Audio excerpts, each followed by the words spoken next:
Good morning, everyone. I hope so everyone is fine, having good health. So, children, in the last session, we have learned about the rest and motion, and we have learned the types of motion, translatory motion, and rotatory motion. Now, we continue with the circulatory motion. Okay, so when we can say body is said to be having circulatory motion, look at here. A body is having circulatory motion when a body when a body moves around the circular path. When a body moves around the circular path, its motion is called as a circulatory motion. When a body moves around the circular path, its motion is called circular motion. Okay, in this type of motion, what happens? The motion position of the object is keep changing with time. So in this type of motion, in circulatory motion, position of the object is keep changing with the time. Okay, from the center of the path remains same. So in this type of motion, the position of the object is keep changing with time, but the distance from the center of the path remains the same. Okay, so children, you cannot say that one rotatory motion is also called as circulatory motion. Generally, we can say, okay, we can say that one rotatory motion is called as circulatory motion, but in the view, it is not like that. Rotatory motion is different from circular motion. How it is different? So you can see that rotatory motion is different from circular motion. In what way the rotatory motion is different from circular motion? In the rotatory motion, the position of the object does not change. Okay, in the rotatory motion, the position of the object does not change.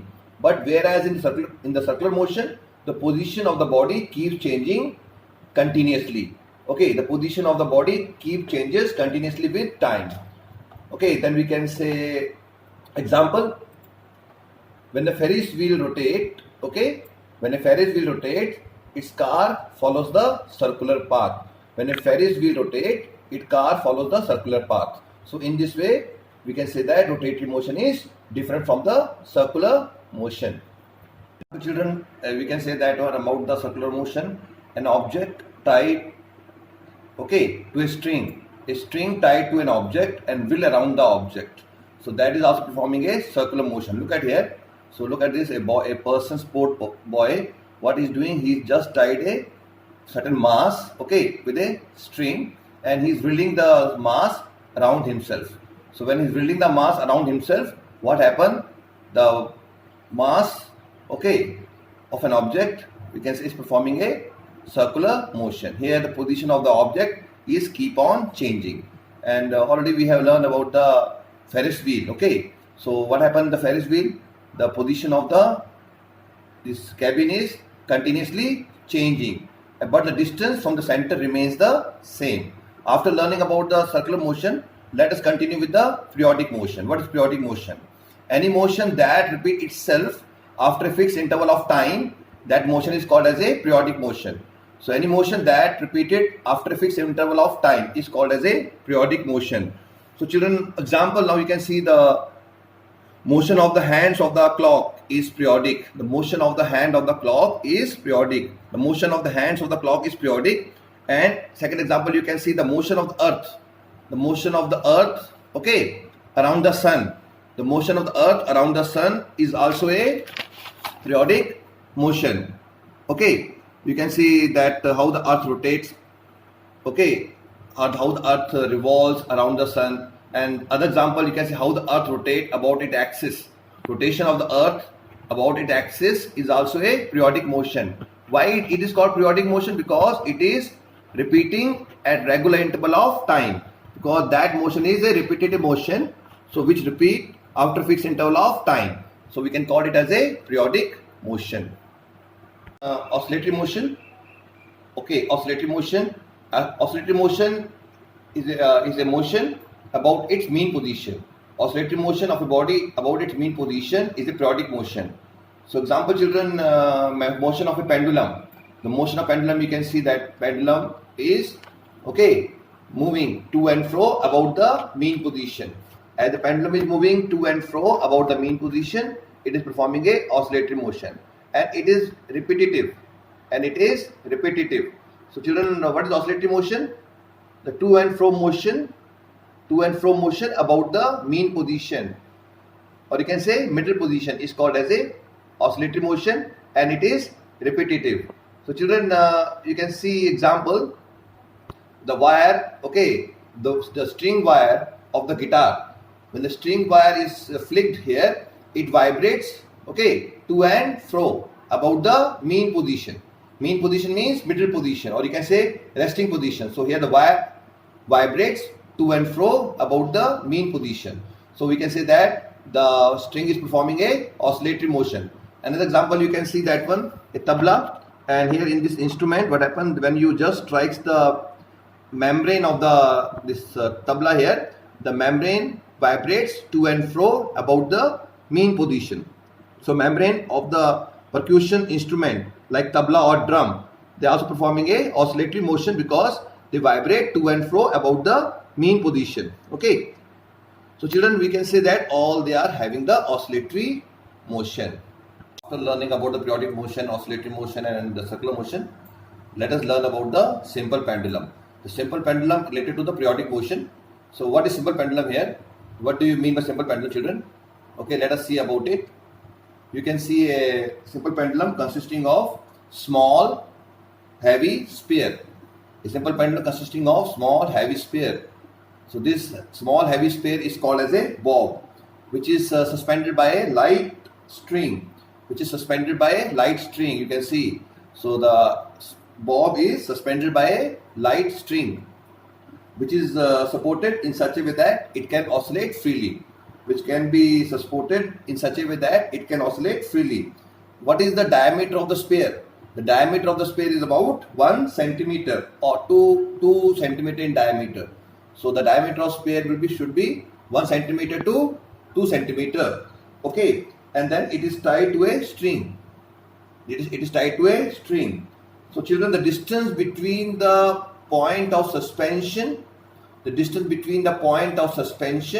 and the center of the bob, when the pendulum is suspended, so distance between the point of suspension and the center of the bob. Here is the point of suspension and here is the center of the bob. So distance between point of suspension and center of the bob is called as a length of the pendulum, which is normally 30 centimeter. From 30 centimeter to, it should be around 120 centimeter. It should be from 30 centimeter to 120 centimeter. Now children, let us once again talk about it. What is simple pendulum? Simple pendulum consisting of small, heavy sphere. So this small, heavy sphere is called as a bob, suspended by a light metallic string. Okay, so when the pendulum is suspended by a light metallic string, so the distance between the point of suspension and the center of the bob is called as a length of the pendulum. And children, the diameter of the sphere must be around 1 centimeter to 2 centimeter. Okay, the diameter of the sphere should be from 1 centimeter to 2 centimeter. And children, this suspension, the distance between the point of suspension and the center of the bob is called as a length of the pendulum. And the length of the pendulum should be from 30 centimeter to 120 centimeter. Pendulum is at rest. Now this is the resting position of the pendulum. Okay, when the pendulum is at rest, this is the resting position of the pendulum. Okay, when the pendulum is at rest with the string vertical, so this position is called as a mean position. So mean position is also called as a resting position. What is resting position? When the pendulum is at rest with the string vertical. Okay, when the pendulum is at rest with the string vertical, it is called as a mean position. Okay, and you know very well the distance between the point of suspension and the center of the bob. So here is center of the bob. So distance between the point of suspension and the center of the bob is called as a length of the pendulum. Now pendulum is already set. Now you have to just oscillate the pendulum. To set the pendulum oscillating, we have to just pull the bob to one side. So I have pulled the bob to side A. Okay, and then I have released it. So angle, how much you have to pull? You have to pull so that strings makes the angle of less than 4 degree from the mean position. So string must make the angle minimum, okay, it should be less than 4 degree from the vertical. So angle between the, okay, the angle, this angle is called as a angle of amplitude. This angle is called angle of amplitude. And, angle of amplitude.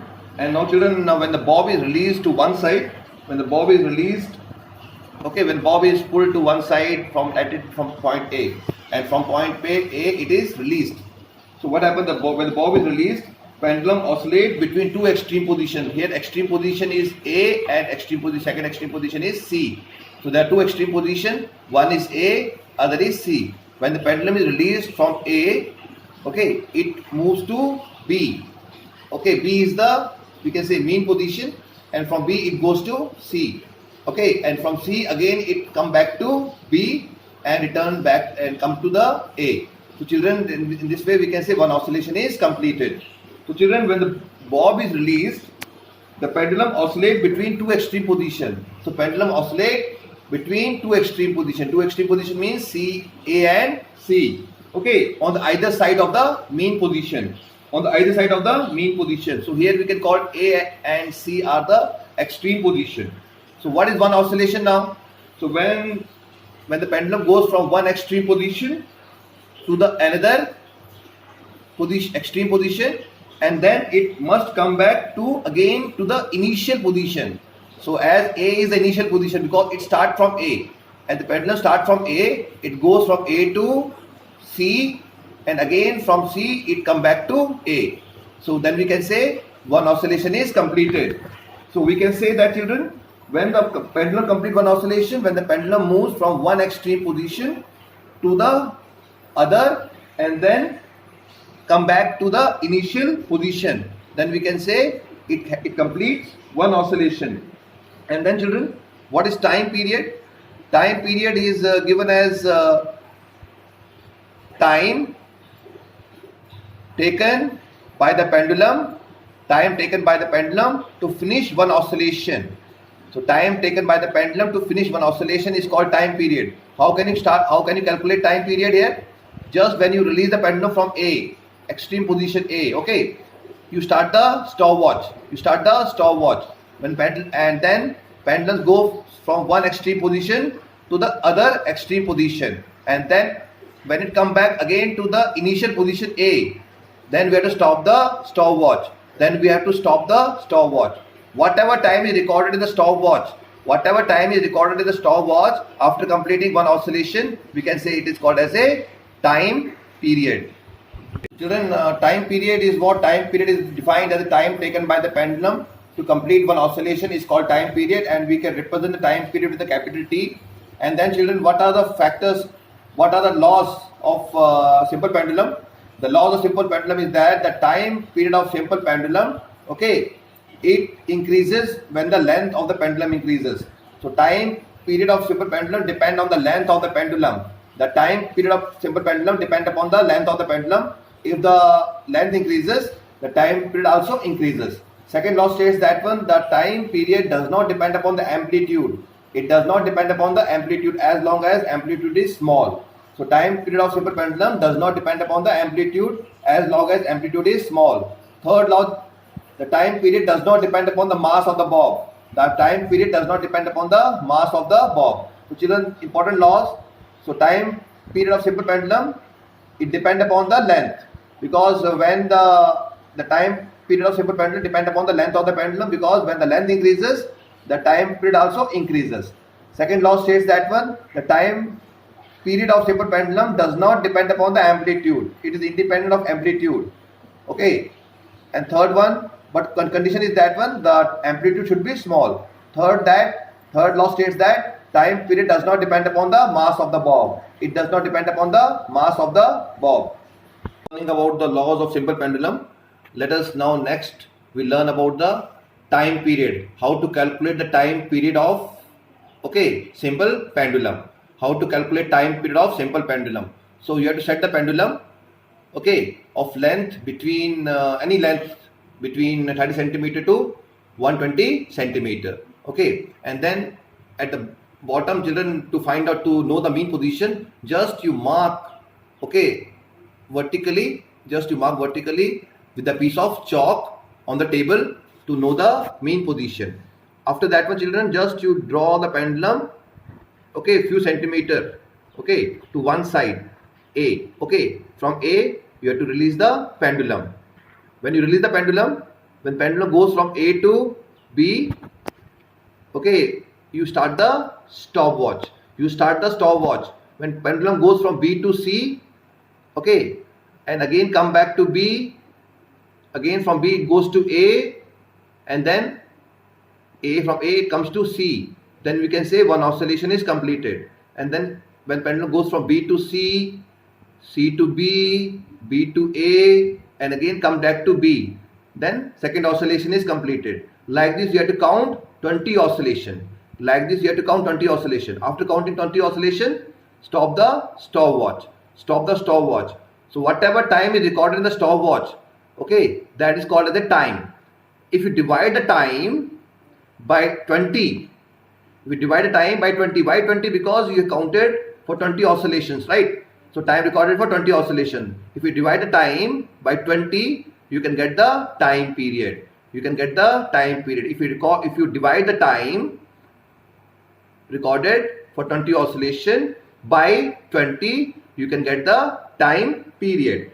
Children, you should, and condition is that when what happens when the pendulum oscillate, the amplitude goes on decreasing. The amplitude of oscillation goes on decreasing gradually, but the time period remains same. Time period remains same. After learning about the time period, how to calculate time period of simple pendulum, let us learn about the second pendulum. So look at here, children. In case second pendulum, the distance between the point of suspension and the center of the bob should be 1 meter. The distance between the point of suspension and center of the bob should be 1 meter, or we can say in other language, the length of the pendulum should be 1 meter. What is second pendulum? The pendulum which takes 2 seconds to complete one oscillation. The pendulum which takes 2 seconds to complete one oscillation. That pendulum is called as a second pendulum. What is second pendulum? The pendulum which takes 2 seconds to complete one oscillation. Or you can say that pendulum with time period of 2 seconds. The pendulum with time period of 2 seconds is called second pendulum, and its length, the length of simple pendulum must be, the length of second pendulum must be close to 1 meter. It should be close to 1 meter. Children, look at this. The pendulum with time period of exactly 2 seconds. A pendulum with time period of exactly 2 seconds to complete, okay, is called as a second pendulum. A pendulum with time period of exactly 2 seconds is called second pendulum, and its length should be very close to 1 meter. Okay, its length should be close to 1 meter. So children, to make second pendulum, you keep changing the length of the pendulum close to 99 centimeter. Okay, close to 99 centimeter means very approximately nearly equal to 1 meter. So by using stopwatch, you can find out the time period, and you can know that one, you can find that one, the time period recorded, okay, of second pendulum is just 2 seconds. Okay, so find out the time period. Find out the time period. It is slightly different from 2 seconds. Alter the length of the string by a few millimeter. At a time you can get exact value. So children, so what we have recorded, that one, the time period recorded of second pendulum is just exactly 2 seconds. So and the length of the second pendulum, it should be approximately 1 meter. Okay, 99 centimeter to 1 meter range. So we can say it should be approximately 1 meter. So that is about the second pendulum. Children, after this we can let us going to conclude now what we have learned so far. We have learned about circular motion. Okay, so any motion that moves around the circular path is called, when a body moves around a circular path, its motion is called circular motion. Then we have learned about the periodic motion. Any motion that is repeated after a fixed interval of time is called as a periodic motion. And then we have learned about the oscillatory motion. Oscillatory motion, children, is that motion which moves to and fro about the mean position. So to and fro motion about the mean position is called as a oscillatory motion, and it is repetitive one. Then we have learned about the simple pendulum. What is simple pendulum? We have learned that one, it's a bob suspended by a string, and it moves to and fro about its mean position. And we have learned how to find out the time period of simple pendulum by activity. And then we have learned about the second pendulum. Okay, and the second pendulum is what? The pendulum which required exactly 2 seconds to complete one oscillation, and the length of the second pendulum is about 99.358 centimeter, or you can say it is equal to 100 centimeter, or you can say 1 meter. By that, let us going to conclude, and we hope so everyone is getting this documentary class, okay? Hope so, children. Everyone got the information regarding the circular motion, oscillatory motion, periodic motion, simple pendulum and second pendulum. So thank you. Have a nice day. God bless you all.